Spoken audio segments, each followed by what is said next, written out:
Bom dia. Bom dia, presidente. Bom dia, blogueiros, blogueira, nossa representante feminina. O presidente Lula foi, em novembro de 2010, o primeiro presidente a dar uma coletiva exclusiva para jornalistas de internet, para blogueiros. E agora, mais de 3 anos depois da presidência, a gente retoma aqui no Instituto Lula para fazer esse bate-papo com vocês, essa coletiva. A dinâmica vai ser a seguinte: uma pergunta para cada uma rodada, com algumas perguntas vindas do Twitter e do Facebook. E depois, se der tempo, a ideia é ter 1h30, a gente abre rodada livre aqui. Tá legal? Quem começou essa coletiva em 2010 foi o Rovai. A gente vai começar de novo. Essa pergunta com o Renato Rovai, da Fórum. Deixa eu só apresentar as outras pessoas presentes. Tá a Conceição Lemes, do Viu Mundo, o Altamiro Borges, do blog do Miro, o Miguel, do Rosário, do blog Cafezinho, o Marco, do Sul 21, o Rodrigo Viana, do Escrevinhador, Fernando Brito, do Tijolaço, Eduardo Guimarães, do blog da Cidadania, e o Kiko Nogueira, do Diário do Centro do Mundo. Vai. Antes de ter a primeira pergunta, Cristiano, deixa fazer um pequeno introdutório aqui para saber por que nós estamos conversando somente agora, depois de quase 4 anos. Ou seja, há muito tempo que o companheiro Franklin vem defendendo que eu desse uma entrevista para os blogueiros. Há muito tempo. E eu sempre tive muito cuidado, porque não é fácil o papel de ser ex-presidente. Você tem que ter todo um cuidado de não dar palpite nas pessoas que estão governando. Ou seja, às vezes é preciso mais tranquilidade, mais reflexão, sabe, do que quando você estava na presidência. Ou seja, como se comportar você interferir no exercício do mandato da pessoa que está governando. Sobretudo quando essa pessoa foi, sabe, indicada por você e foi eleita com o teu apoio. Muitas vezes eu fico imaginando que tem políticos que não gostam de eleger sucessor porque é mais fácil ser oposição. Então, tem político que fica trabalhando, bom, eu não vou eleger meu sucessor, deixa o adversário ganhar porque eu começo a fazer oposição no dia seguinte.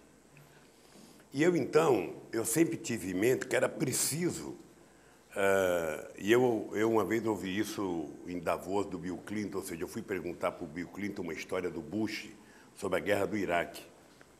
E o Clinton falou assim para mim: olha, Lula, aqui nos Estados Unidos a gente não dá palpite sobre quem está governando. Ou seja, é uma cultura nossa, sabe? Se o Bush tiver pesquisa e na pesquisa estiver dizendo que ele tem que atacar o Iraque, ele vai atacar o Iraque.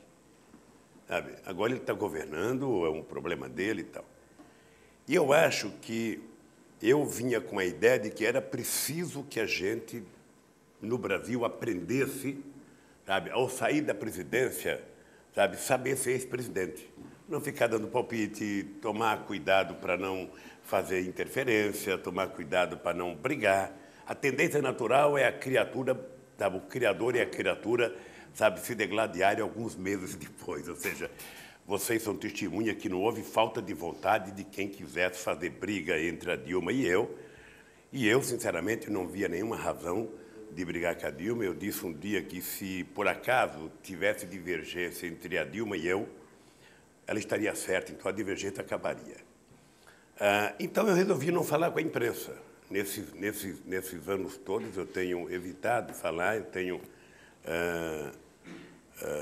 tomado muito cuidado. Acho que os meios de comunicação no Brasil pioraram do ponto de vista da liberdade, do ponto de vista da neutralidade, e agora que vocês tão fortemente conquistaram a neutralidade na internet, agora tem que começar a campanha para conquistar a neutralidade no meio de comunicação, sabe? Pelo menos eles serem, e eu repito o que eu sempre disse, eles têm que ser pelo menos verdadeiros, ou seja, contra ou a favor, que a verdade prevaleça. Então, eu agora, hoje, na verdade, eu estou começando um novo momento, eu quero dizer para vocês o seguinte: não sou candidato. Ou seja, eu não tenho como em cartório registrar, sabe que eu não sou candidato. Eu não sou candidato, a minha candidata é a Dilma Rousseff. E se vocês puderem contribuir para acabar com essa boataria toda, ou seja, vocês estarão contribuindo com o processo de democratização desse país. Ou seja, eu acho que a Dilma tem competência, tem todas as condições políticas, sabe, técnicas, tem a capacidade que o Brasil precisa para fazer esse Brasil avançar, e acho que ela é disparadamente a melhor pessoa para ganhar essas eleições e fazer o Brasil continuar andando. E eu já cumpri com a minha tarefa, já fiz o que eu tinha que fazer, sabe, já me dou por realizado. Tá?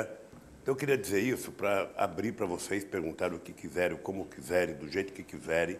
Só não vale xingar a minha mãe, porque aí, o resto pode perguntar, não tem pergunta proibida. Aquilo que eu não souber, eu vou dizer para vocês, não sei, não sei responder, mas não tem pergunta proibida. Jogo aberto. O senhor já derrubou a minha primeira pergunta, eu ia fazer duas. Não, depois do horário que o Cristiano falou, ele também tem que ter uma certa flexibilidade. Tá certo. Sabe? Eu ia perguntar duas coisas para o senhor. Uma é se existia alguma possibilidade do senhor de ser candidato ainda esse ano. Então, o senhor já antecipou a resposta. Talvez, se quiser falar um pouco mais, fique à vontade, presidente. E a segunda, assim, eu acho que aqui, nesse conjunto de entrevistadores, talvez valesse a pena a gente discutir uma questão que já foi discutida pelo senhor, mas que eu acho que tem um impacto, vai ter um impacto na história do Brasil razoável, que foram as manifestações de junho. E, a partir dessa reflexão, eu queria lhe fazer uma pergunta muito objetiva. O que o senhor acha da lei antiterrorismo? O que o senhor acha da lei antiterrorismo? Que eu acho que é uma das principais preocupações hoje do movimento social brasileiro, tem sido discutido em todos os fóruns que a gente tem estado presente, tem grande contrariedade com esse projeto de lei, com essa iniciativa, né, para si. Então, eu queria ouvir do senhor o que o senhor acha disso. Olha, primeiro, eu já tive a oportunidade de falar muitas vezes sobre a manifestação de junho. E eu, sempre que eu digo isso, eu repito uma frase que eu dizia ainda quando eu estava na presidência. A democracia que nós queremos construir, ela não é uma democracia que significa um pacto de silêncio. Isso nós já vivemos no Brasil, ou seja, a democracia é a sociedade num processo de evolução, de manifestação, de ação, tentando conquistar cada dia mais coisa. Então, a gente não tem nunca que ficar reclamando porque a sociedade se manifestou. Ela se manifesta, e é bom que se manifeste quando a gente está no governo, quando a gente é oposição. Aliás, nós aprendemos a fazer política fazendo manifestação, fazendo passeata, fazendo protesto, fazendo greve, fazendo tudo o que era possível fazer num regime democrático. O que nós precisamos é aprender a lidar com isso e tentar tirar lições. Eu não vi nas manifestações nenhuma reivindicação absurda. Sabe? Eu não vi, eu vi as pessoas pedindo, sabe, que o Estado cumpra com as suas obrigações enquanto Estado, que melhore a condição de saúde, que melhore a condição de educação, que melhore, sabe, a condição de transporte, sabe? O que é normal. Eu lembro que, na época, eu dizia quantas vezes a Dilma deve ter carregado faixa, sabe, mais educação, mais saúde, mais transporte, sabe? Quantas vezes, quando a Luísa Erundina foi eleita prefeita em São Paulo, na campanha, qual era o nosso slogan? Transporte público gratuito de qualidade, ou seja, a gente só não dizia como é que ia fazer, mas estava tudo lá na frase. Então, nós temos que entender esse momento como um momento rico da democracia brasileira. Tá? Bem, daí, alguém ter a sábia ideia de achar que isso é terrorismo e fazer uma lei contra alguém usar máscara, num país do carnaval, já é impensável. É impensável. Sinceramente, eu não acho que o Brasil precisa de uma lei antiterrorismo, porque não temos terrorismo no Brasil. Ou seja, a própria sociedade ela aprendeu a depurar o que é as pessoas que vão para a rua fazer manifestação, sabe, em prol de uma causa, e qual é o tipo de pessoa que vai para a rua fazer baderna. Eu lembro que na minha experiência das greves no ABC em 1978, 79, 80, eu lembro que você tinha companheiros que ia fazer piquete normal, ia para a porta da fábrica para não deixar os trabalhadores entrarem, tá? E tinha companheiros que ficavam mais longe atacando pedra em vidro de ônibus. Esse, na verdade, não contribuía com a greve. Esse pensava que estava contribuindo.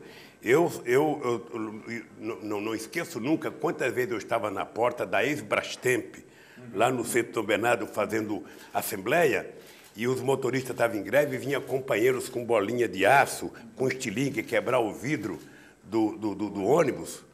E lá de cima do caminhão, eu cansei de dar esporro, sabe, nos caras que estavam quebrando o vidro de ônibus, porque poderia agredir, atingir um passageiro. Então, eu acho que a sociedade ela fez um processo de depuração normal. Sabe? Se o cidadão quer colocar uma máscara, uma camisa ele já está dando uma demonstração, ele está se escondendo de quem? Está se escondendo do seu pai? Não quer que a sua mãe saiba que ele é um mascarado? Não quer que a sua namorada saiba que ele é um mascarado? Porque não existe outra explicação porque o cara vai ficar mascarado, ou porque ele está com má fé. Então, eu acho que a Copa do Mundo, o Estado tem que dar garantia, sabe, para as seleções que vão vir aí. Acho que temos que garantir que quem comprou seus ingressos vá para o estádio. A única coisa que não pode acontecer é o Brasil não ganhar essa Copa. O resto, sabe, nós temos que aprender a lidar. Se as pessoas querem se manifestar, sabe, que se manifeste. Não tem nenhum problema. Eu não acho que isso será ruim para o Brasil, não. Nem para a imagem do Brasil. O que será ruim para a imagem do Brasil é se a gente não conseguir dar conta, sabe, de garantir a segurança das seleções, sabe, porque os principais artistas estarão aí, sabe, e muita gente quer ver jogar. Tanto é que nós já vendemos mais ingressos do que qualquer outra Copa. Brasileiros já são 65% dos que adquiriram, sabe. Os Estados Unidos, que não tinha futebol até outro dia, que o Pelé foi para lá com o Beckenbauer ensinar a jogar bola, já é o primeiro país estrangeiro a comprar ingresso. A Colômbia é o segundo. Eu não sei porque que a Argentina não é o primeiro, porque a Argentina acho que não está com muita fé no Messi. Acho que a Argentina não está com muita fé no Messi. Mas então é isso. Então não existe razão para nenhuma lei antiterrorista por conta, sabe, de manifestações ou de máscara. Sabe? Obrigado, presidente. Miro. Presidente, o ano eleitoral parece que começou bastante quente. Dissidência na base do governo, Eduardo Campos, inclusive, radicalizando bastante seu discurso como oposição, denúncias agora de desvio de dinheiro da Petrobras, denúncias graves, agora o caso André Vargas, uma overdose da mídia na economia. Como o senhor analisa essas denúncias, algumas dessas denúncias, e como o senhor avalia essa disputa eleitoral de 2014? O problema de fazer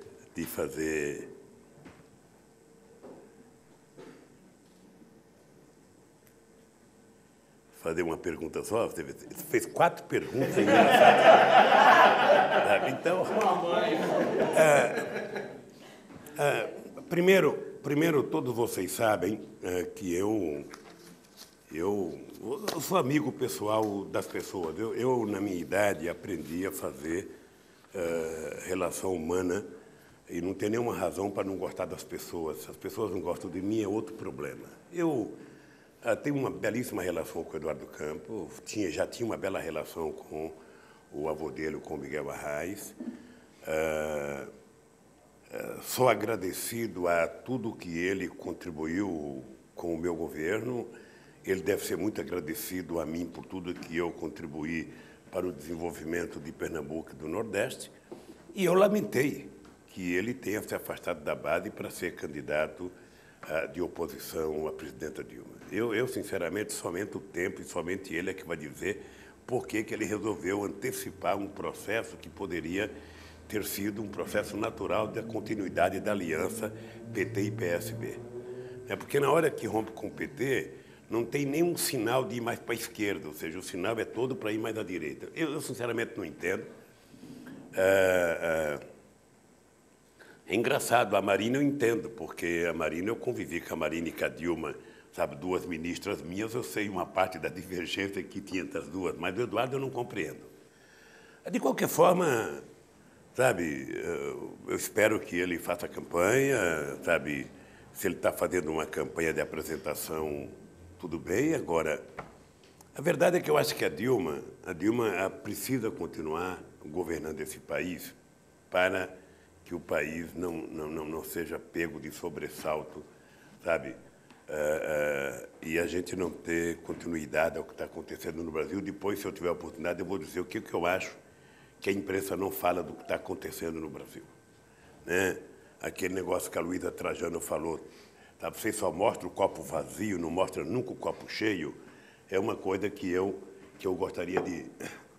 No final, se vocês não fizerem nenhuma pergunta, eu vou falar do copo cheio. Tá? A questão do André, veja, eu acho que quando Deus coloca um ser humano no mundo, ou seja, eu acho que Ele coloca na expectativa de que as pessoas todas que veio para cá façam as coisas corretas, não cometam nenhum erro, não façam nada. Sabe, eu sinceramente acho que o que o André fez e que ele falou, primeiro tentou falar que era mais barato, depois tentou pedir desculpa, ou seja, eu acho que ele tem que explicar para a sociedade, sabe, porque não tem sentido. Ele é vice-presidente de uma instituição importante, que é a Câmara dos Deputados, e eu acho que quando você está num cargo desse, você tem que ser exemplo. Sabe? Eu espero que ele consiga convencer a sociedade e provar, sabe, de que não tem nada além da viagem de avião. Eu espero. Eu torço por isso, porque no final, quem paga o pato é o PT. Sabe? Então, eu torço que não tenha nada além de uma viagem, tá? O que já é um erro. Segundo, a questão da Petrobras. Não é a primeira vez que se tenta, em época de eleição, levantar coisas contra a Petrobras. Em 2009, se levantou uma CPI contra a Petrobras e as pessoas foram prestar depoimento. Esse caso de Passadina, aprendi a falar Passadina esse dia, porque eu falava Passadena. Então, esse caso de Passadina já foi para o Tribunal de Contas, já foi para o Senado, o Graça já falou, o Sérgio Gabrielli já falou, votou outra vez. Agora, votou outra vez, veja, possivelmente porque algumas das pessoas que estão ansiosos para fazer a CPI são pessoas que trabalham, na minha opinião, com o enfraquecimento da Petrobras. Ou seja, que interesse tem algum brasileiro de fazer enfraquecimento de uma empresa da Petrobras? Porque as pessoas ficam dizendo que a Petrobras hoje vale pouco, mas é importante lembrar que se ela vale 98 bilhões hoje, ela valia só 15 bilhões no tempo do FHC. Sabe? Só isso ela valia, só 15 bilhões. Sabe? Não adianta comparar a Petrobras de hoje com a Petrobras de 2010, quando nós fizemos a capitalização, que ela chegou a valer 250. E as ações dela vão voltar a ter recuperar. Mas o que as pessoas não aceitam é que a gente tenha feito a partilha. O regime de partilha é o que incomodou muita gente, e muitos desses queriam privatizar a Petrobras há pouco tempo atrás. Então, eu acho que o governo, eu vi até uma declaração da presidenta Dilma hoje, eu acho que o governo tem que ir para a ofensiva e debater esse assunto com muita força. A gente não pode ficar permitindo, sabe, que por omissão nossa, sabe, as mentiras continuem prevalecendo. Ou seja, eu vejo de vez em quando alguns números colocados por pessoas da Petrobras e vejo alguns números colocados pela empresa que não batem entre si. Então, eu acho que nós temos que defender com unhas e dentes aquilo que nós acreditamos que seja verdadeiro e que foram os fatos concretos. Sabe, eu sinceramente, fiquei convencido com aquilo que foi dito numa entrevista pelo Sérgio Gabrielli. Sabe, agora, obviamente, que tem que falar, sabe, outras pessoas, se o Congresso quiser se manifestar, se o Tribunal de Contas quiser se manifestar, que se manifeste. Mas o dado concreto é que, mais uma vez, os interesses políticos estão fazendo com que, em época de eleição, normalmente, quando a oposição não tem bandeira, não tem programa e não tem voto, a oposição, então, levanta essa ideia de fazer uma CPI. Ou seja, eu nem acho que, por conta de uma CPI, você tem que fazer outra. Eu não sou daquela de que sabe, que por conta da Petrobras eu tenho que investigar. Eu não sou dessa linha. Eu acho que até para investigar a Petrobras, vamos fazer qual é o fato determinado, acabou. Porque, veja, essas pessoas nunca quiseram CPI para nada. Para nada. Se você pegar aqui em São Paulo a quantidade de CPI que se tentou montar, sabe, nesses anos todos, nunca aconteceu nenhuma. De repente, essas pessoas todas viraram. Então, eu acho que, nesse aspecto, o PT tem que ir para cima. Eu vou contar uma coisa para vocês de coração. O PT, eu espero que tenha aprendido a lição do que significou a CPI do Mensalão. Eu espero que o PT tenha aprendido a lição, porque essa CPI, ela deixou marcas profundas nas entranhas do PT. Ou seja, se o PT tivesse feito o debate político no momento que tinha que fazer o debate político e não ficasse esperando uma solução jurídica, possivelmente a história fosse outra. Não é? Porque, no fundo, vocês todos são pessoas informadas, a imprensa construiu quase que um resultado para esse julgamento. E o tempo vai julgar. Essas coisas a gente nunca consegue saber no dia, na semana ou no mês. Ou seja, às vezes leva anos para que as coisas sejam bastante apuradas e que venham à tona como ele foi. Mas eu, de vez em quando, fico pensando como é que é possível uma CPI que começou investigando R$3.000, sabe, numa empresa pública que era dirigida pelo PMDB, que investigava um cara do PTB, terminou no PT. É indescritível. Sabe? E eu acho que não houve da parte do PT a sabedoria de fazer o enfrentamento político, certamente pelas divergências internas. Certamente pelas disputas internas. O PT já pagou um preço, o PT sabe que essa marca, sabe, vai ser carregada durante muito tempo nas nossas costas, e o PT sabe que, ainda disse sexta-feira, num ato público em Osasco, o PT sabe e precisa saber que a razão pela qual nós nascemos era para combater esses equívocos que muitas vezes o próprio PT comete. Sabe? Então, não tem jeito, meu filho, não tem jeito. Nós precisamos ter consciência de que a disputa política é assim. A elite, ela nunca foi condescendente com a esquerda, e a esquerda sempre foi condescendente com a direita. Sabe? Ela não foi, é só você pegar a biografia do Getúlio para você ver, pega a biografia do João Goulart para você ver, pega a biografia do Juscelino para você ver, vai pegar a minha biografia para você ver daqui a alguns anos, não tem condescendência. Sempre que ela pôde, ela foi para cima, sabe? Tentando, e é no mundo inteiro, é no mundo inteiro. Então, nós precisamos aprender a fazer essa disputa política. Eu acho que, às vezes, a esquerda é ingênua. Sabe? A gente não faz a disputa política, a gente não. E eu digo sempre que a gente hoje tem internet, coisa que a gente não tinha antigamente. Né? Hoje a gente não está só.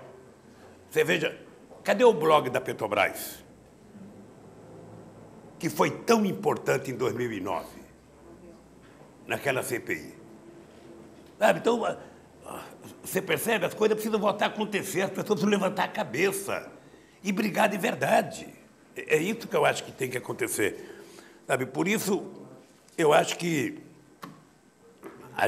tanto o PT, quanto a Petrobras, quanto o governo, precisa, sabe, não ter preocupação de dizer apenas a verdade e apurar aquilo que é verdade e mostrar os números que estão colocados. Essas mesmas investigações sobre Passadina já foi feita, já foi dita. Eu tenho aqui até o material de uma CPI, que eu não sei se a Nina me entregou direito, mas deve estar por aqui, sabe? Dos encaminhamentos. Sabe? Foi feito encaminhamento para o Ministério Público, para o Ministério da Defesa, para o Tribunal de Contas, para a própria Petrobras, para a Agência Nacional do Petróleo, para a Controladoria-Geral da União, para a Casa Civil da Presidente da República, para o Presidente do Senado Federal, para o Ministério e para a Polícia Federal. Tudo isso para investigar a Petrobras. Aí, quando chega aqui na conclusão final, pelo documento, Nina, se você não me deu o documento, sabe? Aí chega aqui, sabe, os encaminhamentos, que haja maior controle na composição dos membros da Comissão de Licitações. E outra conclusão, a conclusão dos trabalhos internos de avaliação das empresas envolvidas nas denúncias com a divulgação dos resultados. Ora, o Tribunal de Contas está dentro da Petrobras, está investigando, sabe? Não tem nenhum problema. Isso é da vida da Petrobras. Agora, o que a gente não pode é ficar, sabe, vendo em cada eleição, por falta de assunto, a oposição, que nunca quis CPI, nem de coisas absurdas nesse país, agora fique, sabe, querendo sabe, tirar proveito em 6 meses de campanha. É melhor fazer um programa de governo, disputar as eleições, é melhor dizer como fazer e disputar conosco. A quarta pergunta, a questão da economia. Eu queria dizer uma coisa para vocês. Eu estava na presidência em 2007 ou 2008, quando o presidente Mário Soares veio de Portugal representando uma TV portuguesa fazer uma entrevista comigo. E ele chegou no meu gabinete com um monte de revista inglesa, americana, com jornais franceses, jornais italianos, jornais espanhóis. E ele falava assim para mim: ô, presidente, tem alguma coisa errada. Eu dizia: por quê? Ele falou: porque eu estou vindo aqui com vários jornais do mundo, o Brasil é coqueluche, o Brasil é um país mais extraordinário, o país está crescendo, está gerando emprego. E quando eu pego a imprensa brasileira, o país está acabado. Isso Mário Soares. Mas eu fui ao Oriente Médio, foi comigo o Johnny Sayad, como bom representante libanês. Ele foi comigo. Passado um tempo, na volta, eu viajei 7 países, na volta, o Johnny Sayad foi conversar comigo e falou o seguinte: presidente, eu quando voltei do Oriente Médio, a minha mulher tinha guardado um monte de jornal e eu fiquei lendo e eu falei para minha mulher: eu não fiz essa viagem com o presidente, a que eu fui não foi essa.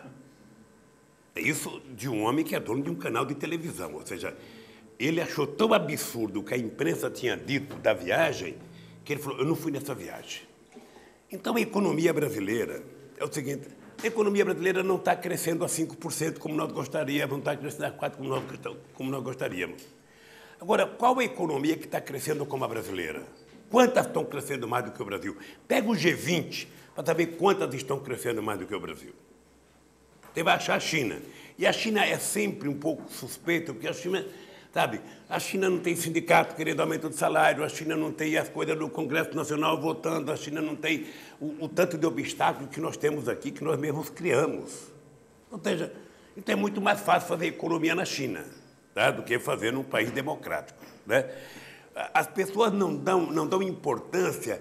Como é que nós conseguimos, em 10 anos de governo, ou melhor, em 11 anos agora de governo, você manter a inflação dentro da meta, gerando empregos e aumentando o salário? Por isso é que os tucanos falam: não, para controlar a inflação tem que ter um pouco de desemprego. Não, nós estamos há 11 anos aumentando a massa salarial e a inflação está dentro da média. Ah, mas a inflação a 5,9 é muito, é muito. Eu gostaria que fosse 2. Mas eu era presidente de um sindicato quando a inflação estava a 80% ao mês. Ao mês, não era 5% ao ano, era 80% ao mês. E hoje eu vejo esse ministro na televisão falando de estabilidade, em controlar a inflação.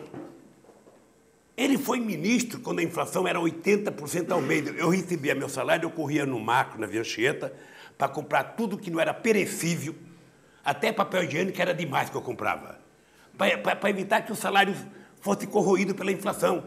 Naquele tempo eu não tinha uma conta remunerada. Depois eu aprendi que se você tivesse uma conta remunerada, a inflação comia menos o teu salário. Bem, então, a economia brasileira, um dia desse, eu fui num debate com os bancos e me disseram que o Brasil estava muito ruim lá fora porque tinha uma dívida pública, sabe, bruta, descontrolada. Aí eu fui perguntar qual é o país que tem a dívida pública de 57% do PIB como tem o Brasil. Nenhum. Todos têm mais do que o Brasil. Os Estados Unidos têm uma dívida pública bruta maior do que o seu PIB. A Itália tem 130% do seu PIB. Por que o Brasil com 57% incomoda eles? No fundo, eu descobri. É porque o Brasil colocou dinheiro no BNDES. O Tesouro passou a colocar dinheiro no BNDES para ajudar o BNDES a emprestar dinheiro. Por quê? Porque quando veio a crise de 2008, que nós liberamos 100 bilhões do compulsório para fortalecer o crédito no Brasil, o que aconteceu com os bancos privados brasileiros? Pegaram o compulsório e, ao invés de investir no setor produtivo e no crédito, compraram títulos do governo. Então, nós fomos obrigados a colocar mais dinheiro no BNDES, mais dinheiro na Caixa Econômica e mais dinheiro no Banco do Brasil para a gente poder liberar o crédito. Então, Se você pegar os indicadores econômicos, tem poucos países nas condições do Brasil. E poucos conseguiram sair da crise com a solidez do Brasil. Entretanto, eu vejo pessoas que outro dia defendiam, sabe, que o Brasil crescer 2% era bom, 2,5% era bom, achando que 2,9% é pouco. Sabe? O Guido tem que saber que é pouco. Eu tenho que saber que é pouco. Vocês têm que saber que é pouco. Mas aonde é que está crescendo? A economia está passando por uma das maiores crises da sua história. Sabe, os americanos não conseguiram recuperar sua economia, os europeus não conseguiram recuperar sua economia, a China caiu de 14,5% para 7% do seu PIB. Quem é que está crescendo? A América Latina e a África. Eu, no G8, em 2008, no G20, eu dizia, a chance da gente recuperar a economia é a gente canalizar investimentos para ajudar os países pobres a se desenvolverem, para eles virarem consumidores, sabe, e participantes da economia mundial. Isso não foi feito até hoje, nem tampouco controlar o sistema financeiro como nós propusemos, nem tampouco a gente ter o cargo no FMI e aumentar a participação dos países emergentes, porque os Estados Unidos não votou ainda. Então, a economia brasileira, ela está aquém daquilo que eu gostaria que tivesse, ela está aquém daquilo que a Dilma gostaria que tivesse, está aquém daquilo que vocês gostariam que tivesse. Agora, vamos analisar quem está melhor do que o Brasil. Tá? Porque, veja, no mês de fevereiro foram gerados, se não me falha a memória, 280 mil empregos nesse país formais. 260 mil. Ou seja, qual o país que gerou isso? Qual o país que gerou isso? Então, eu penso que um país que chegou em dezembro do ano passado com 4,3% de desemprego, companheiros, eu fui dirigente sindical. Sabe? Em modesta parte, eu fui um bom dirigente sindical. Briguei que nem um desgraçado nesse país. O desemprego no Brasil era 14%. Eu, quando ia para a Alemanha, que o desemprego era 3%, 5%, eu voltava com água na boca. Hoje eu vejo a Europa com 8% de desemprego, com 9,5%, a Espanha com 20% e o Brasil só com 4,3% ou 5,3%, se quiser medir agora. Gente, isso é uma dádiva de Deus. Só pode ser a mão de Deus para ajudar a gente a fazer tanto. Porque o que nós fizemos em 11 anos, o que nós fizemos democraticamente em 11 anos, algumas revoluções não fizeram em 20. O que nós fizemos em 11 anos. Eu, de vez em quando, brinco com o Sem Terra, porque Sem Terra, se um dia você pegar todo o território brasileiro e fizer reforma agrária, ele vai dizer que ainda falta terra. Você vai ter que ocupar mais um acre, mais sei lá o quê. Ou seja, eu digo para eles, em 11 anos, nós assentamos, só em 11 anos, nós colocamos disponibilização de terra de 48 milhões de hectares de terra. Sabe o que significa o que nós fizemos em 11 anos? 55% de tudo que foi desapropriado em 500 anos de história desse país. É pouco? Não sei. Sabe? Mas a verdade é essa. Em 11 anos desapropriamos 55% de tudo que foi feito em 500 anos. Falta educação. É verdade, falta educação. Mas vamos ver o que aconteceu na educação desse país. Vamos ver. Ou seja,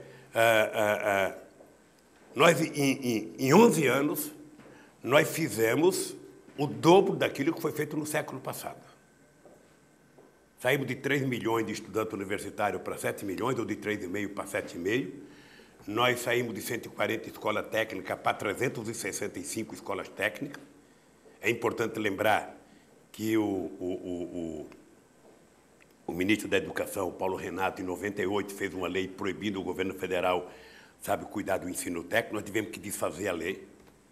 Sabe, então, nós fizemos em 11 anos 2,5 vezes o que foi feito num século de escola técnica. Falta fazer, porque nós estamos muito atrasados, gente. Quando a gente quer discutir educação no Brasil, nós temos que ter uma referência. Qual é a referência? O Peru, que é menor do que o Brasil, em 1450 já tinha a sua primeira universidade, a Universidade de São Marcos. O Brasil só foi ter a sua em 1930. Veja quantos anos depois. 400 anos depois é que nós vamos ter a nossa primeira universidade. Então, significa o atraso nosso em relação ao Chile, em relação à Bolívia, porque me parece que a coroa espanhola era mais chegada a uma educaçãozinha que a coroa portuguesa, que queria que a gente fosse para Coimbra, né? O fato concreto é que nós fizemos uma revolução nessa área e falta fazer muito mais.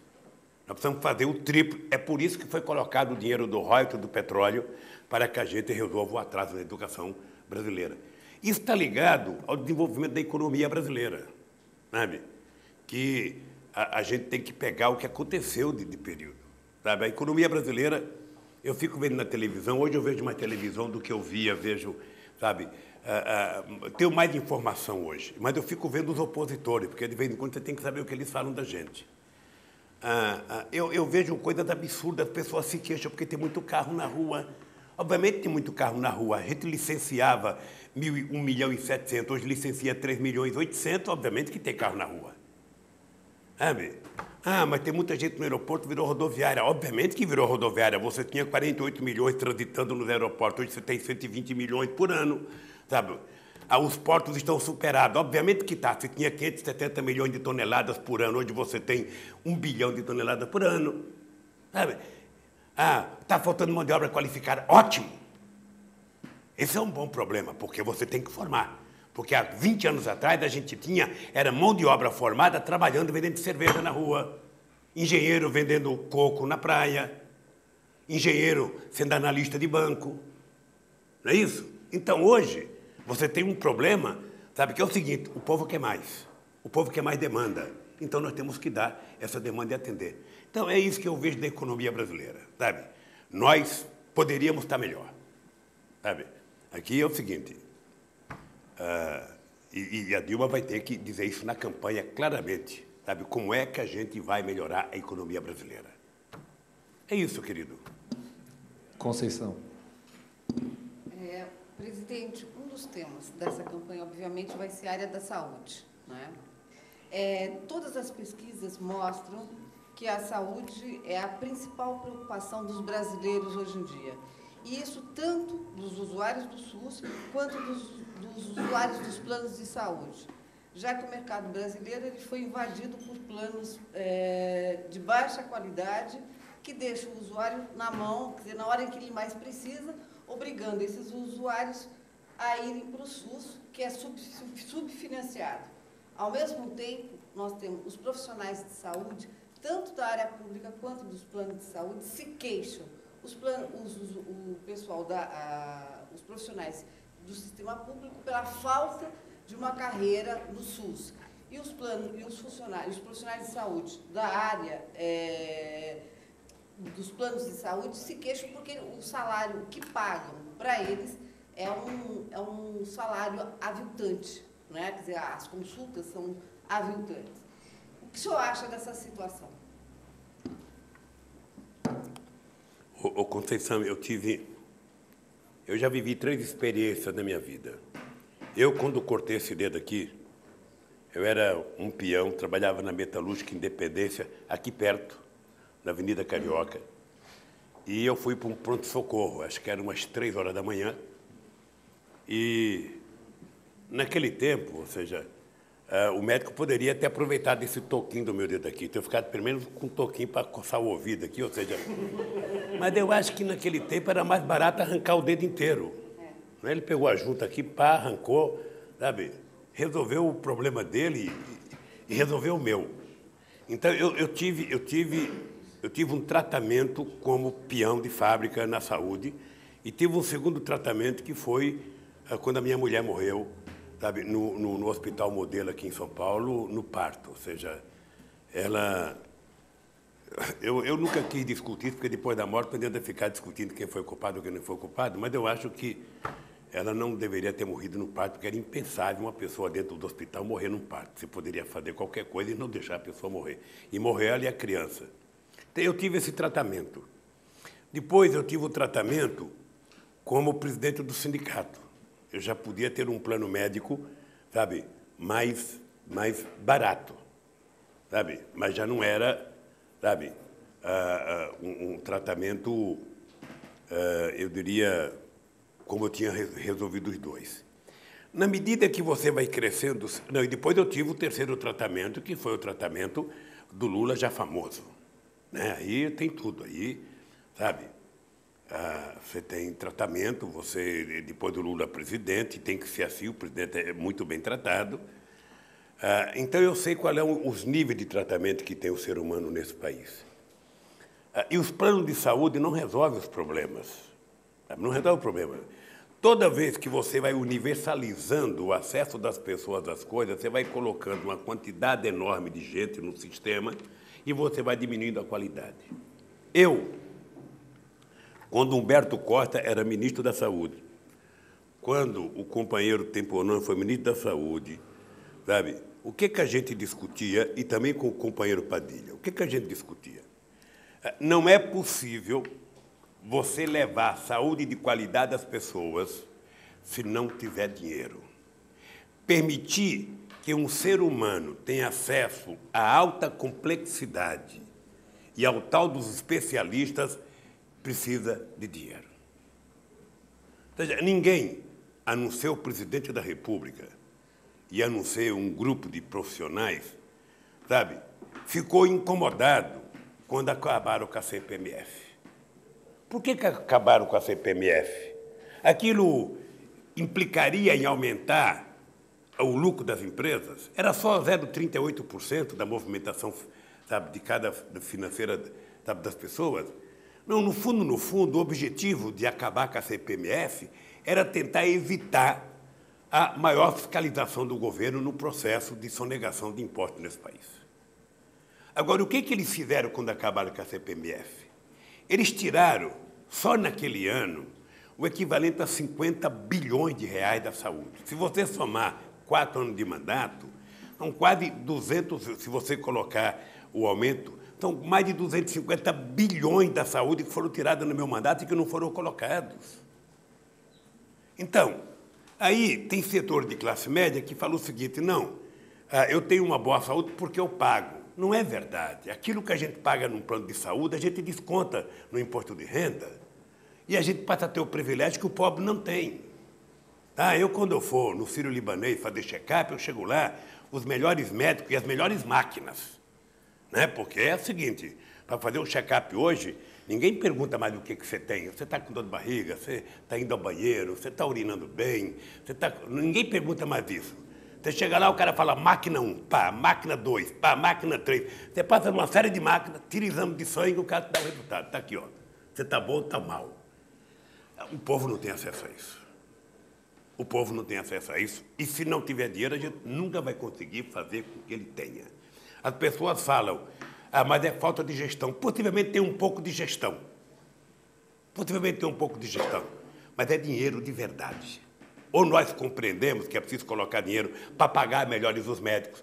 Por que o atendimento no Sara Kubitschek é de qualidade? Um hospital, sabe, que recebe dinheiro público.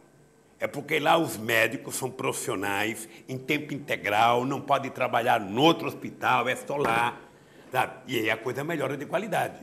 Eu ganho um salário, sabe, e por conta desse salário eu tenho que prestar um trabalho. Agora, se eu sou médico, e eu ganho 2 mil no hospital e tenho que trabalhar em 4 hospitais para fazer 10 pau no final do mês, eu acabo não trabalhando em nenhum. Então, veja, até outro dia os companheiros médicos brasileiros não admitiam que não tinha médico. Você ia conversar, eles achavam que o Brasil tinha excesso de médico. O Mais Médico está provando que não era verdade. Ou seja, você tem excesso de médico na Avenida Paulista.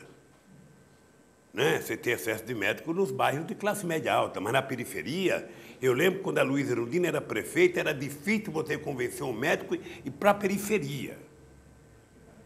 E com os médicos cubanos, que já são acho que 13 mil, você está levando o médico a uma parcela de pessoas que não tinham acesso a médico. E quanto mais essas... Eu disse para a presidenta Dilma e disse ao Padilha, não pense que os mais médicos resolvem o problema. Os mais médicos vão agravar o problema. Por quê? Porque na hora que a pessoa tem acesso ao primeiro médico, ele vai necessitar do primeiro especialista. Ou seja, na hora que o médico descobre que ele tem um problema no joelho, um problema no tornozelo, um problema não sei aonde, fala, você vai procurar um otorrino, um oftalmologista, você vai procurar um ortopedista, vai procurar, sabe, um médico especialista no coração. Aí entra o problema. O cara tem que entrar numa fila e esperar 5 ou 6 meses. Na minha opinião, qual é a solução? A solução é você credenciar a rede médica de especialistas nesse país para atender quem quer que seja com cartão. Um cartão do SUS. Precisa fiscalizar, Porque, e precisa melhorar o pagamento do SUS, querida. Sabe por quê, Conceição? Se o SUS paga para o médico R$10 por consulta, o plano particular paga 50 e o privado paga 300, e você é médica e tem lá no teu consultório 4 pessoas na sala, quem que é o privado que vai pagar 300? É o Lula. Então, Lula entra primeiro aqui. Quem que é o outro que vai pagar 50 do privado? Entra. O último é o cara do SUS que vai pagar só 10. Então, se você quer credenciar toda a rede médica, que é a minha opinião, já defendi isso com o Temporão, com Humberto Costa, com Padilha, eu acho que a melhor solução, já que você não vai formar médico em 1 ano, você vai levar 6 anos para formar especialista, e um bom especialista você tem que fazer 2 anos de residência e ainda tem que ter um monte de prática para ele ser especialista, porque hoje você sabe que a medicina, você quase que não tem mais clínico geral, né? Hoje o cara é assim, o cara é médico do dedo mindinho, médico desse dedo, médico daquele dedo, sabe? Criou uma especialização, eu nem sei se é bom ou se é ruim, deve ser bom. Deve ser bom. Bem, então, o povo tem que ter acesso a isso. E para ter acesso a isso, você tem que credenciar o que você não tem na rede pública. Você imagina que uma cidade como São Bernardo do Campo não tem pediatra, tem falta de pediatra? Você acredita que no Brasil você tem falta de anestesista? Porque anestesista não quer mais trabalhar de empregado de hospital também. É uma coisa, eu acho que é uma evolução da profissão. O que é que ele faz? Ele é um bom anestesista, ele contrata um dia para trabalhar em tal hospital, bom, tem 8 operações, vou dar 8 anestesia, aí ganha o dinheiro para ficar 3 dias em casa, 4 dias em casa, deve ser bom. É como um jornalista que ganha, faz uns 3 freelance bem remunerado, aí passa uma semana sem trabalhar. Sabe? Bem, então, Conceição, eu acho que esse é um dilema, a Dilma sabe disso, o Padilha sabe disso, o Chioro, agora o novo ministro, sabe disso. Agora, qual é o problema?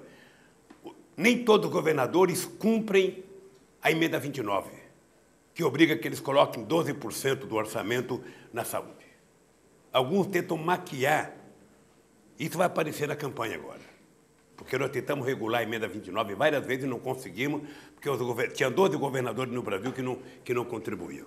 Mas ó, a minha tese é o seguinte, querida, vou te dizer, não existe possibilidade de dar saúde de qualidade se não houver recurso.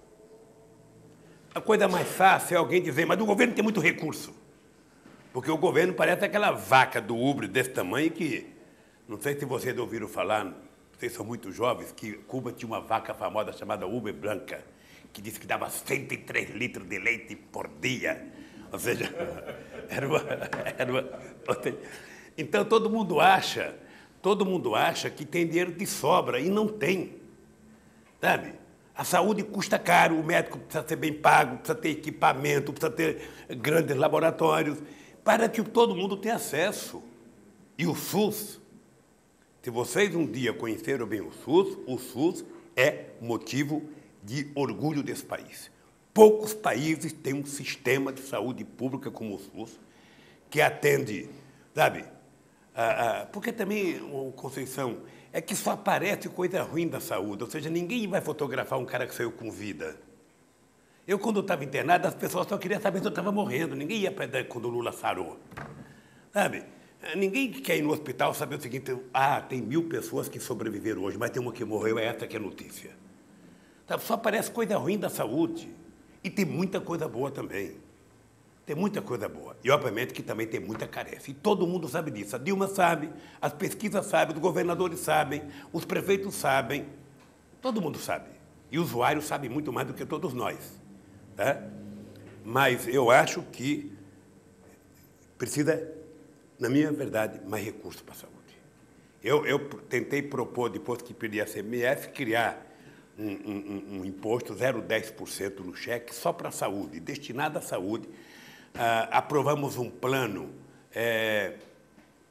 eu esqueci o nome, acho que era Mais Saúde, que a gente queria levar saúde na escola, para atender dentista na escola, molecada.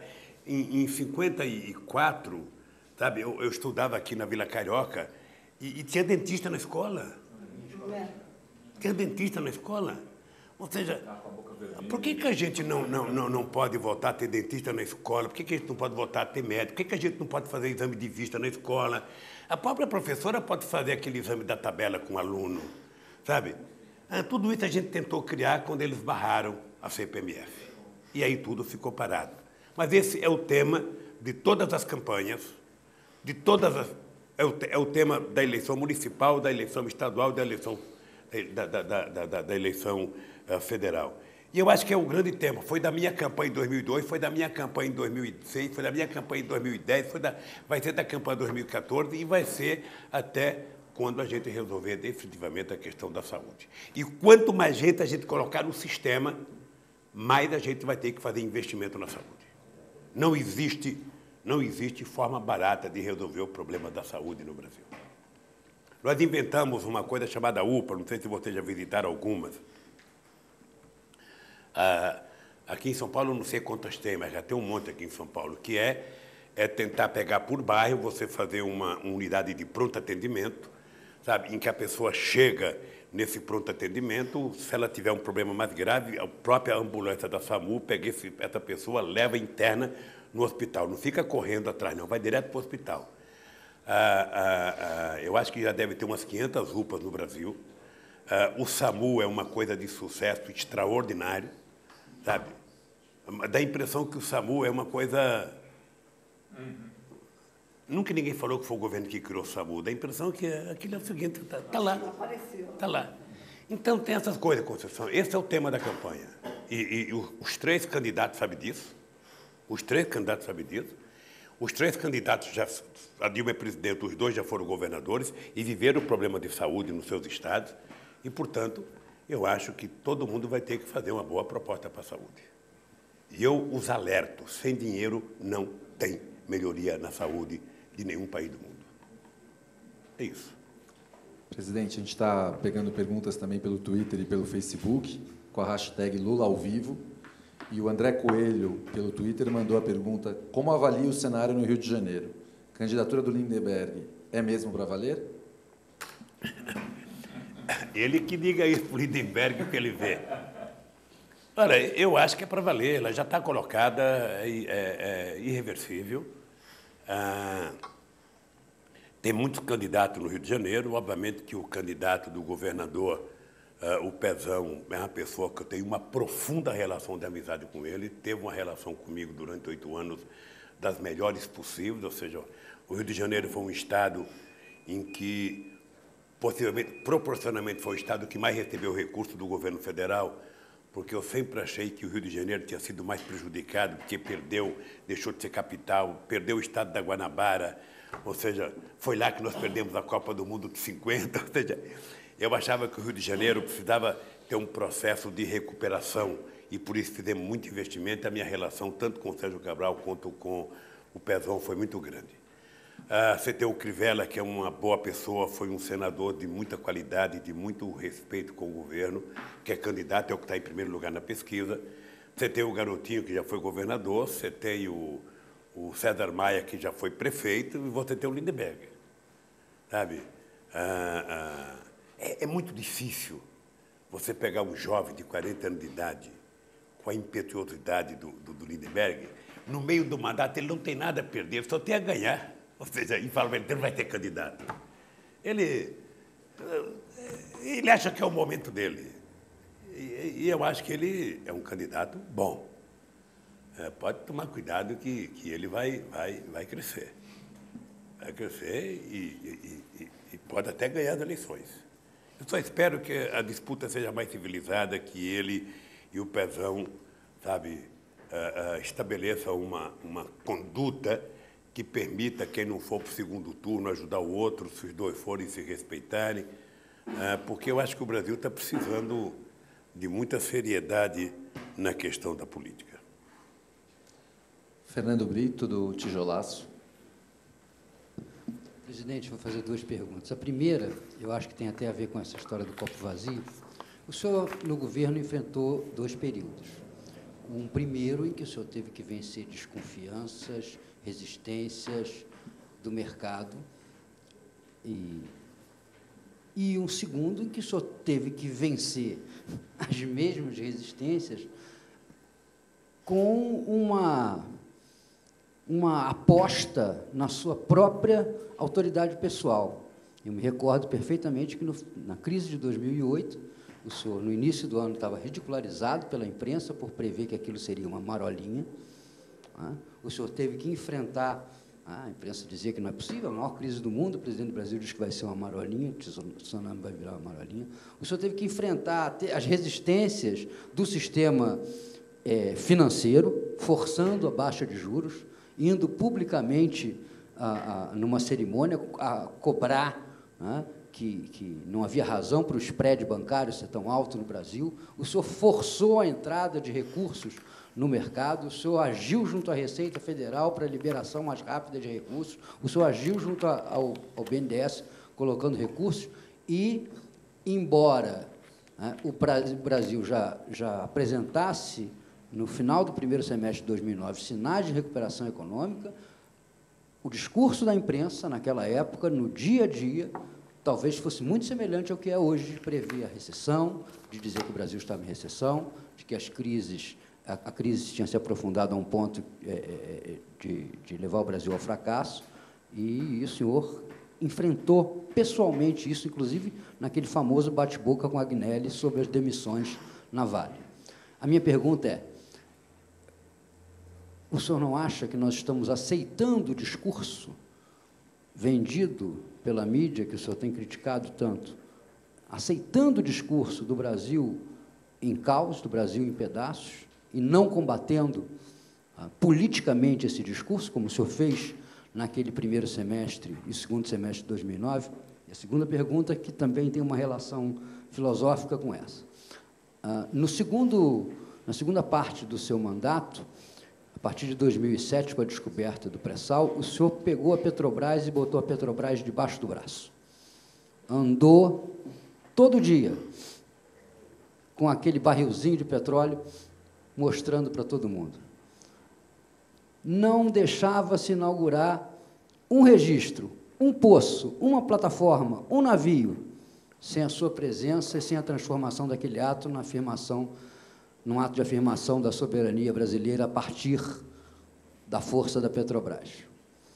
E aí a pergunta é bastante semelhante à primeira. O senhor acha que a Petrobras, transformada agora num instrumento, depois do pré-sal, no mais nítido instrumento de transformação do Brasil num país soberano, o senhor acha que a Petrobras pode sobreviver simplesmente com uma defesa e uma gestão técnicas, sem a assunção de um papel político que ela tem num processo de afirmação do Brasil? Vamos começar pela Petrobras, que é um tema mais apaixonante.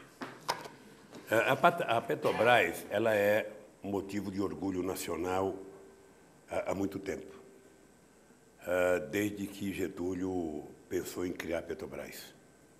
E, possivelmente, alguns dos que querem CPI hoje sejam, originários daquela mentalidade que não queria a criação da Petrobras, achando que aqui no Brasil não tinha petróleo, portanto, era melhor continuar importando petróleo. Possivelmente, eu não estou dizendo que tem, eu acho que possivelmente, porque coisa ruim de vez em quando vai, desaparece e volta com a mesma rapidez. Porque você está lembrado que muitas vezes eu dizia o seguinte: a Petrobras ela é tão importante para o Brasil, eu cansei de dizer isso. O Fernando Henrique Cardoso dizia o seguinte: a Petrobras é uma caixa preta, a gente nunca sabe o que acontece na Petrobras. E eu dizia: a Petrobras é tão importante que logo, logo a gente vai eleger diretamente o presidente da Petrobras e ele vai indicar o presidente da República. Pela importância da corporação, pelo volume e a capacidade de investimento que tinha a Petrobras e que tem a Petrobras. Alguém poderia servir um café aqui, já que nós estamos fazendo uma coisa diferente? Então, veja, eu lembro o orgulho quando eu fui comunicado pelo Estrela e pelo Gabriele que a gente tinha descoberto o pré-sal.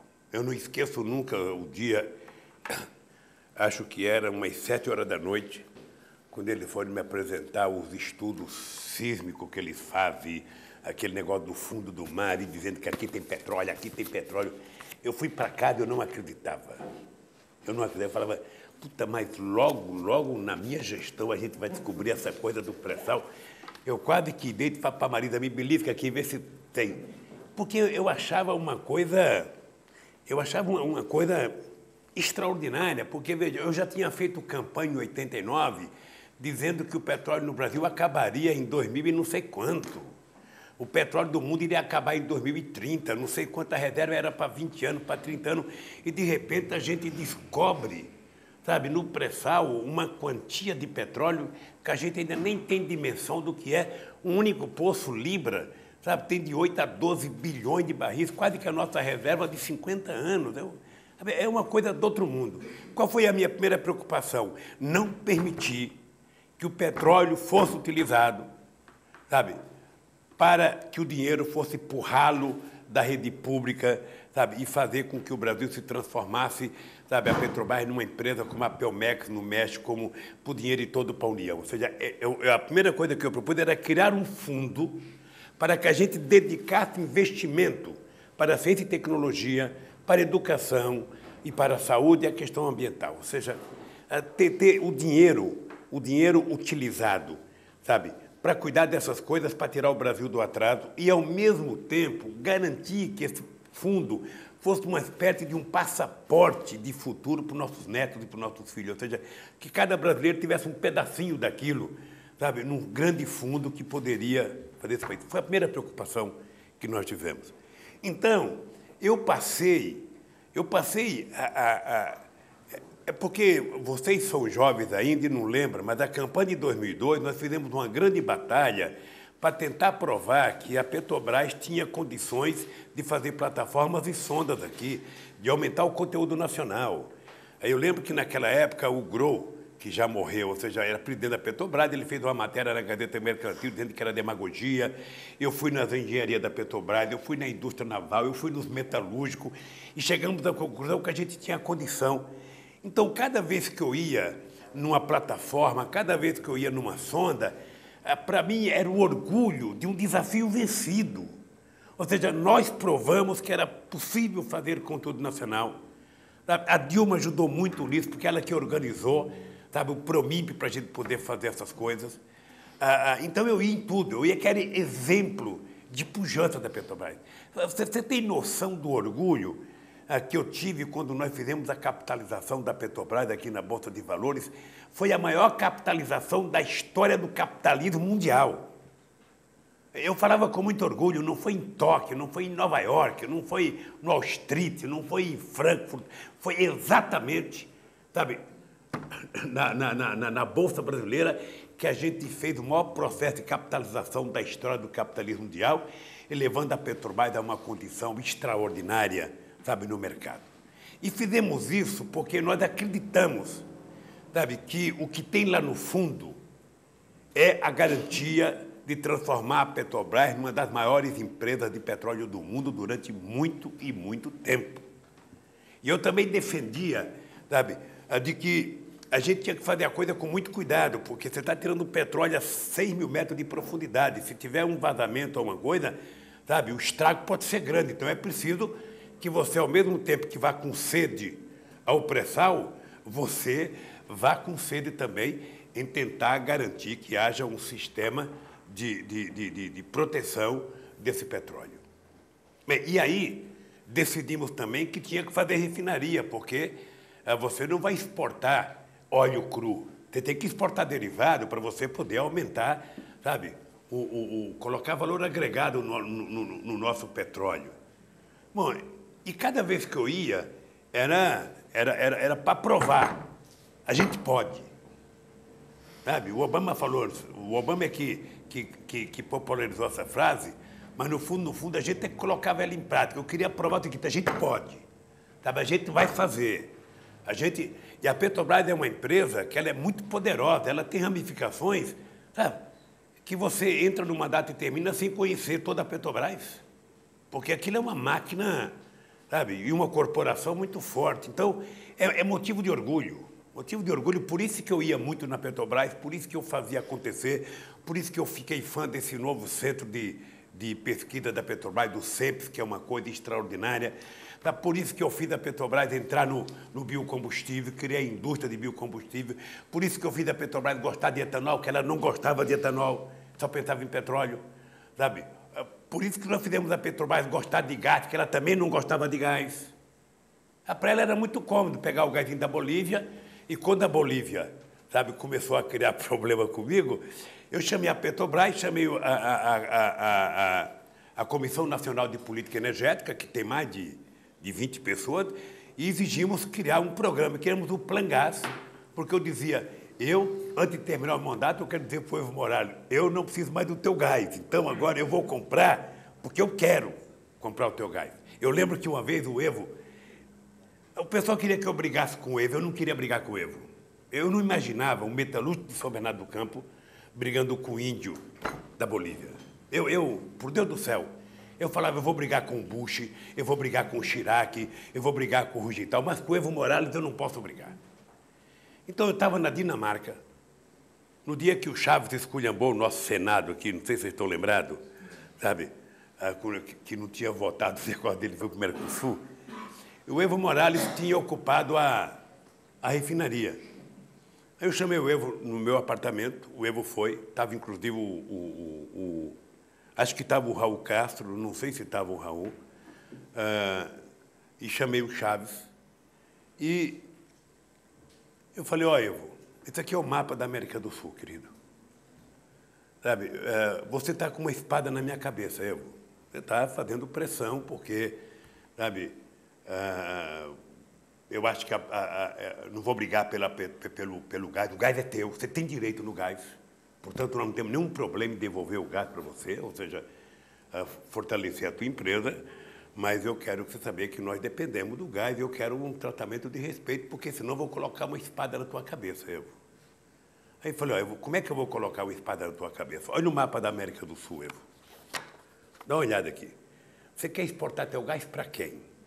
Você não pode exportar para a Venezuela, que tem demais. A Colômbia tem demais. O Peru tem demais. Você quer exportar para a Argentina, não tem dinheiro para fazer o gasoduto. Você quer exportar para os Estados Unidos, você vai atravessar onde esse gás? Você vai levar do quê? De avião? Você vai levar do que esse gás? Vai fazer gasoduto atravessando os países? Aí falei para ele, a única solução sua, Evinho, é o Rio Madeira, para você sair no Oceano Atlântico. Agora, você não se esqueça que o Rio Madeira tem um pedacinho entre Brasil e Bolívia, mas tem a grande parte só do Brasil. Então, você não tem para que vender esse gás, a não ser para o Brasil. Então, vamos estabelecer uma relação aqui entre amigos, sabe? Nós te pagamos o preço justo e nós não queremos problema. Faz quanto tempo que não temos problema com a Bolívia? Faz praticamente 6 anos que nós não temos um problema com a Bolívia. O Evo está quietinho, trabalhando, a Bolívia está bem, você não vê, sabe? A Bolívia está com uma reserva de dólar de 14 bilhões de dólares, jamais imaginamos que a Bolívia poderia ter aquilo. A oposição, sabe, desapareceu e o Evo está lá governando. Então, aí discutimos com a Petrobras, nós não podemos ficar dependendo, a Petrobras tem que investir na procura de gás, tem que fazer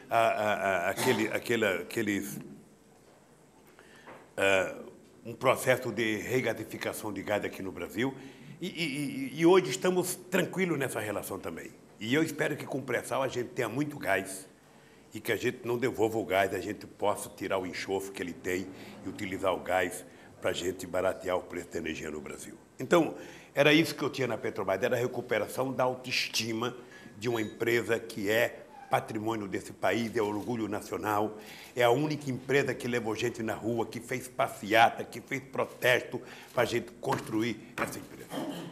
Se ela um dia tiver defeito, nós temos que consertar o defeito, mas ela é motivo de orgulho nacional. Eu tenho orgulho de dizer em qualquer lugar do mundo, sabe, que o Brasil tem uma empresa do porte da Petrobras, a empresa que tem mais tecnologia de prospecção de petróleo em grandes profundidades, sabe? E, obviamente, que eu fico incomodado quando eu vejo as pessoas denegrir o nome da empresa. Como eu fui oposição há muito tempo, eu cansei de viajar ao mundo falando mal do Brasil, gente. Era bonito a gente viajar ao mundo e falar, no Brasil tem 30 milhões de crianças de rua, no Brasil tem 30 milhões... A gente nem sabia, tem não sei quantos milhões de abortos, era tudo clandestino, mas a gente ia citando números, sabe? Se o cara perguntasse a fonte, a gente não tinha, mas a gente ia citando números. Eu não esqueço nunca, eu estava debatendo, o Roberto Marinho e o Jaime Lerner em Paris. Aí eu estava lá falando, eu tinha os números, não sei de que entidade que era, também não vou dizer aqui, porque eu já tenho 68 anos, não vou. Mas eu estava dizendo, porque no Brasil tem 25 milhões de crianças de rua. Eu era aplaudido calorosamente pelos franceses. Quando eu terminei de falar, o Jaime Lerner falou assim para mim, ô Lula, não pode ter 25 milhões de crianças de rua, Lula, porque senão a gente não conseguiria andar nas ruas, Lula. É muita gente. Então, tem gente que gosta de falar assim. Eu, então, hoje, quando eu cito o número, eu quero saber da fonte. Me dê a fonte para mim não errar, porque... Então, tem esse problema da Petrobras, que eu acho que ela é uma empresa, por demais, importante e respeitada no mundo inteiro. O fato dela ter caído as ações agora, a bolsa é assim mesmo. Veja, ela valia 15, passou a valer 250, está valendo 91 bilhões, mas ela não pode ser medida só pela bolsa, gente. Ela tem que ser medida pelo conhecimento tecnológico que ela tem que ser medida pela quantidade de petróleo que a gente sabe que tem lá no pré-sal. Está lá, é nosso. E nós temos que agradecer quem foi que fez as 300 milhas marítimas, que deu para nós aqui.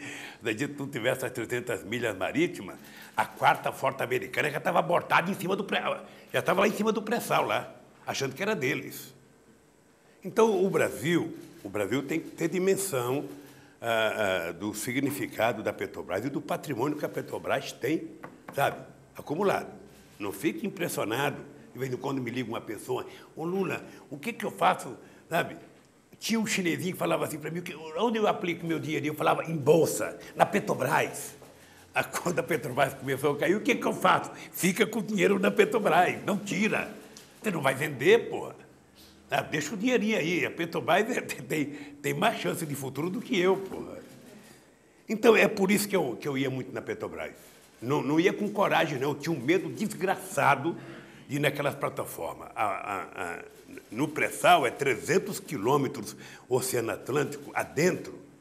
Você sabe quantas Aves Maria, quanto Pai Nosso eu rezei, sabe, naquele... Porque até aquela desgraça cai, meu cara. O cara fala que tem boia flutuante, aquele da Marinha. Sabe? A única coisa flutuante que eu vi é uma gaivota, e do meio para frente não tem mais. Então, é por isso que eu ia muito. A questão da crise, querido, olha, eu aprendi na minha vida uma coisa que é o seguinte, nunca tomar decisão precipitada sobre nada. Nunca. Quando veio aquela crise de 2008, o Frank trabalhava comigo. E eu pego um dia as manchetes dos jornais brasileiros e também dos jornais estrangeiros, era que o mundo tinha acabado. Sabe qual era a manchete? O mundo está em crise, o povo não está consumindo, porque o povo está com medo de fazer dívida e perder o emprego. Essa era a manchete. Falei para o Franco, prepara que eu vou fazer um pronunciamento à nação. Vou fazer apologia do consumo. Sabe, eu vou dizer para o povo que é verdade que ele pode perder o emprego com a crise, mas ele vai perder com muito mais facilidade se ele não comprar. Então, ele tem que comprar, porque ele comprando, ele vai gerar produção na indústria, o comércio vai funcionar e todo mundo vai ganhar com isso. O que aconteceu? É que o povo foi e comprou. Pela primeira vez, a classe D e C consumiram mais do que a classe A e B neste país. E, por incrível que pareça, foi no Nordeste em que os pobres consumiram mais. E o que o pobre consumiu, gente? Ele queria uma máquina de lavar roupa, ele queria uma geladeira nova, ele queria um fogão novo. O que eu pedi? Não faça dívida que você não pode pagar. porque essa é uma lição que eu não aprendi com a Luísa Mercadante nem com o Guido Manto, que eu aprendi com a dona Lindu. Ou seja, você nunca pode gastar mais do que você tem. Você ganha quanto? Ganha 5, só gaste 5. Se você gastar mais do que você ganha, você vai quebrar a cara. É o que acontece com muitos de nós com cartão de crédito. Né? Você não tem que botar a mão no bolso, não tem que colocar dinheiro, é só dar o cartãozinho, pá, pá, pá, pá. Quando chega no fim do mês é que você se deu conta de que você fez bobagem. Então, eu acho que foi uma coisa importante. Eu lembro da Petrobras pegando o dinheiro na Caixa Econômica Federal, porque não tinha crédito lá fora, não tinha um banco que tivesse crédito, sabe? Mas nenhum banco internacional tinha crédito. Aí eu chamei o Gabriel e chamei o presidente da Caixa, que era a Maria Fernanda, e falei o seguinte, ó, a Caixa não vai emprestar dinheiro para a Petrobras. Não pode emprestar. Sabe? O dinheiro da Caixa é para outra coisa. A Petrobras tem que pegar dinheiro lá fora. Nós fomos à China pegar dinheiro para a Petrobras. Não tive nenhuma vergonha de falar com meu amigo Rugental que tinha que emprestar dinheiro para a Petrobras. Sabe? Para poder ajudar a Petrobras a fazer os seus investimentos. Agora, os bancos privados não fizeram os investimentos.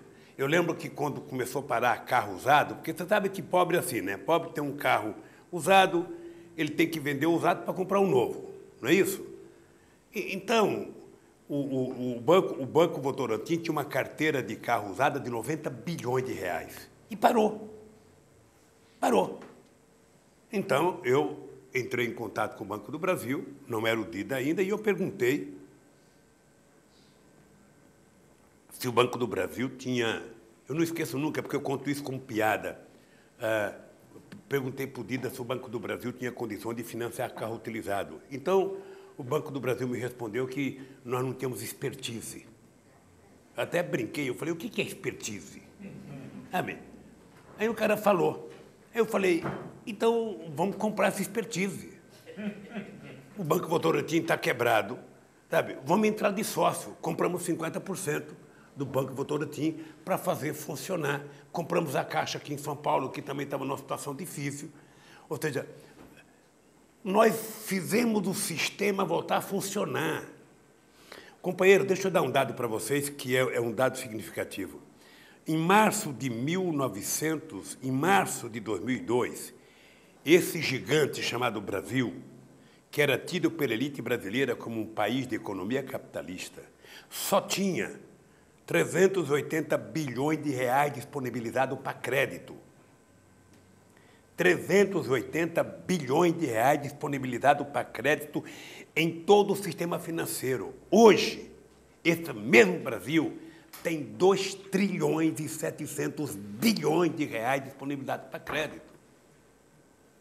Hoje, o pobre consegue entrar no banco e pegar dinheiro e não ser mais visto como bandido. O crédito consignado está aí para isso. O aposentado tem direito a um crédito. Sabe? Então, eu acho que o que nós fizemos foi isso. Ou seja, eu quando me queixava do spread bancário, não era só do spread comprado pelo banco, não. Pergunta quanto que o cara paga numa loja por uma geladeira. Quanto que ele pagava na Casa Bahia.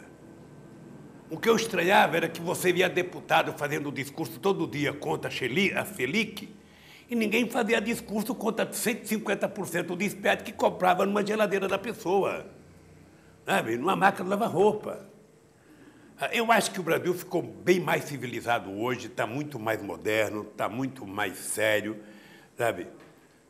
E eu acho que ainda falta muito, gente. Quem pensar, se alguém falar para você que está tudo resolvido, pelo contrário, numa escada de 16 degraus, nós andamos 5 ou 6 degraus. Ainda falta muito degrau para andar nesse país, mas eu acho que nós já fizemos a tarefa. E a coisa que eu mais me orgulho é que nós vencemos o complexo de vira-lata deste país. Se foi o Nelson Rodrigues que inventou esse negócio de vira-lata, sabe, ele merece o Prêmio Nobel de Inteligência, porque esse país tinha complexo de vira-lata. Você tinha uma elite complexada, em que tudo lá fora era bonito, era maravilhoso, era bom, e que nós brasileiros não valíamos nada. Sabe? Então, esse país nunca ficou tão orgulhoso de si como nesses últimos 11 anos. Nunca. Sabe? Não é eu que falo não. Não sou eu que falo não. Você pode chegar em turista para falar como é que ele é tratado lá fora. sabe? Virou uma coisa, sabe, grande. Então, quando eu vejo a imprensa estrangeira esculhambar o Brasil, vocês pensam que quando eu fiquei chateado com aquele jornalista inglês, aquele americano, que falou sobre bebida minha, sabe? Por que eu fiquei puto com ele? É porque o filho da mãe nunca me pagou um copo de cerveja. Ele nunca viu eu tomar, sabe, uma Coca-Cola. Ele nunca sentou na mesa de um bar comigo. Ele nunca sentou numa mesa de jantar comigo. Como é que esse cidadão vai dizer que o Lula bebe? Porque era uma matéria que a Folha de São Paulo queria fazer a vida inteira e não tinha coragem de provar, foi se valer desse jornalista para poder fazer a manchete deles. Eu fiquei puto por isso, sabe? Mas, de qualquer forma, me contive. Me contive. Sabe? Porque é muito difícil você perceber a tentativa das pessoas te menosprezarem, de tentar encontrar, sabe, defeito, de tentar utilizar o preconceito, as últimas consequências contra você. E não faz muito tempo, não. Eu estava discutindo com alguns companheiros e saiu várias revistas estrangeiras, sabe, que o Brasil acabou, o Brasil quebrou, o Brasil não sei das quantas, o México está maravilhoso, o Brasil não sei das quantas. Eu fui ficando incomodado. Eu ia fazer um debate em Nova York. Ia fazer um debate para o sistema financeiro. Aí eu falei, sabe de uma coisa? Eu vou preparar uma resposta para essa gente. Aí eu fui fazer um debate. Lá tinha 260 empresários. Então eu falei, ao invés de eu fazer um discurso falando bem do Brasil, não, o PIB cresceu 2,3%. Porque depende muito do jeito que a gente fala as coisas, né? A comunicação é assim. Se você falar uma vez e a pessoa não entender, a pessoa é burra. Se você falar a segunda vez e a pessoa ainda não entender, a pessoa continua burra. Mas se você falar a terceira vez e a pessoa não entender, você tem que se convencer que você que é o burro. Como é que você fala 3 vezes uma coisa e a pessoa não entende? Então, eu resolvi ir fazer um debate fazendo pergunta para os empresários. Aí eu listei uma série de coisas boas. Eu listei reservas. Que país tinha reserva que lhe permitia financiar 18 meses de importação como o Brasil? Que país tinha dívida líquida, sabe, de 34% como o Brasil, 33,8%? Que Brasil tinha dívida pública de 57%? Que país tinha gerado 21 milhões de empregos, tirado 36 milhões da miséria e elevado 42 milhões para a classe média? Que país tinha, sabe, em tão pouco tempo? Eu fui citando em 11 anos, porque 11 anos para um país não é nada. Eu fui citando em 11 anos. Aí, quando eu terminei, eu falei, olha, eu gostaria de dizer para vocês, pensando no futuro, eu quero saber que país tem o potencial de petróleo que tem o Brasil. Que país tem o programa de infraestrutura que tem o Brasil? Que país está fazendo as 3 maiores hidrelétricas do mundo concomitantemente? E fui citando coisas. E depois eu falei, olha, agora eu estou aqui, sabe, não tem critério para pergunta. Pergunta o que vocês quiserem, sabe, para saber. Aí todo mundo ficou atônito, porque as pessoas não tinham noção. As pessoas não tinham noção. Se a gente não... Uma coisa é o seguinte, você chega num debate, Rovai, você chega num debate e você fala o seguinte, a economia brasileira cresceu 3% ao ano. Porque não quer dizer nada crescer 2% ao mês. Mas se você fizer uma análise, chegar ao seguinte, olha, eu, como você, gostaria que a economia estivesse crescendo 5% ao mês. Mas em função de uma crise mundial, sabe, que abalou todo mundo, sabe, o Brasil só conseguiu crescer 2,3%. Quem é que cresceu mais do que o Brasil? A China. Outro país menor do que a China. Se você pegar do G20, a China. E talvez a Coreia. Então, eu acho que falta o Brasil ir para a ofensiva. Falta o Brasil ir para a ofensiva.